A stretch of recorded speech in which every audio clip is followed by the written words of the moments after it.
Time now for the Daily Answer, sponsored by Salem Surround on The Answer Now TV. Every so often, Washington produces a scandal that is so shocking and absurd that even Democrats struggle to justify it. And if you heard about it over the weekend, Minnesota has an enormous scandal called Feeding Our Future. It's a catastrophe. It's $250 million worth of theft of taxpayer money in Minnesota from a child nutrition program. And it's ballooned into over $1 billion in total fraud under Democrat Tim Walz, the governor and former VP candidate. Now, this was not simply bureaucratic negligence. It was a blatant state-sanctioned looting. Phantom meals purportedly served to non-existent children, funding luxury cars, vacations in Kenya, and even more disturbingly, terror networks like Al-Shabaab through cash pipelines. All done by Somali scammers, approved by Tim Walz's regulators, claimed to be feeding 5,000 children daily from sites without kitchens or listing the same child at multiple locations. Auditors raised alarms. Whistleblowers were punished. They faced surveillance and threats and reassignment. And meanwhile, the state just kept issuing payments. What's going on there exactly? Even the Islamo-communist-loving New York Times investigated this and criticized Walz's team for prioritizing quick payouts over fraud prevention and dismissing red flags as some disparate impact racism. Walz shrugged it off as overpayment, took credit for federal prosecutions in which he played no role, and then lashed out at critics while withholding documents related to the SNAP program. That's the Supplemental Nutrition Assistance Program. 400 Department of Human Services employees, 400 of them, expressed on social media, and I quote, Tim Walz is 100% responsible. He retaliated against whistleblowers through monitoring and threats. Fundamentally, they said Tim Walz is dishonest and lacks ethics. That's his own government on social media. James Woods, the actor, remarked on X, Minnesotans deserve protection from massive fraud, and the Democrat Party is a mess of deceit and corruption.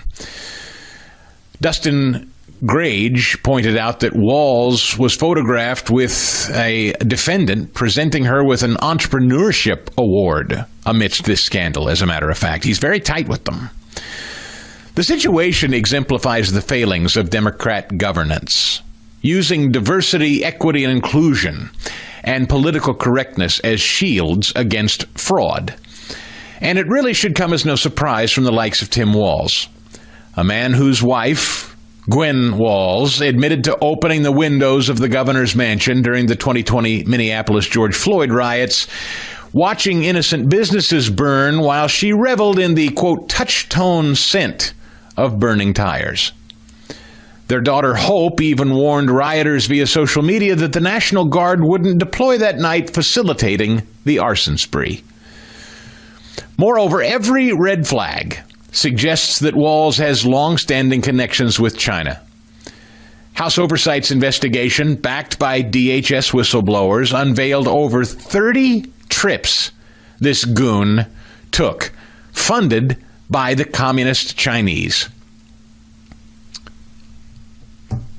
A devotion to the motherland, it was described as. Promoted a Minnesota lab linked to the Wuhan Institute of Virology, by the way. FBI briefings indicate his vulnerability to elite capture. That was their words, warning that China is happy with the vice presidential nomination. Walz leaked military intelligence that reportedly inspired Chinese tank replicas, it's reported. And adding to this, there's the stolen valor issue, which was covered during the campaign, specifically faking his combat deployments, and the hiring of felons in DEI positions who accessed election data. This guy that you call governor in Minnesota, Tim Walz, he's a national security nightmare, dressed in his folksy Elmer Fudd flannel. Cackle Britches, our former vice president and Democrat frontrunner for 2028, promoted this habitual liar as her choice for VP, complete with fabricated war stories, CCP-funded trips, bizarre onstage high kicks and outbursts, compromising hires, reveals Kamala Harris as a dangerous buffoon herself in that choice. Her judgment? a national security threat. Of course, Republicans didn't burn down Minneapolis in 2020 or inflate autism scams to nearly $400 million. It's the Democrats that did. It's Tim Walz that did. For full shows, live and on demand, it's Salem News Channel.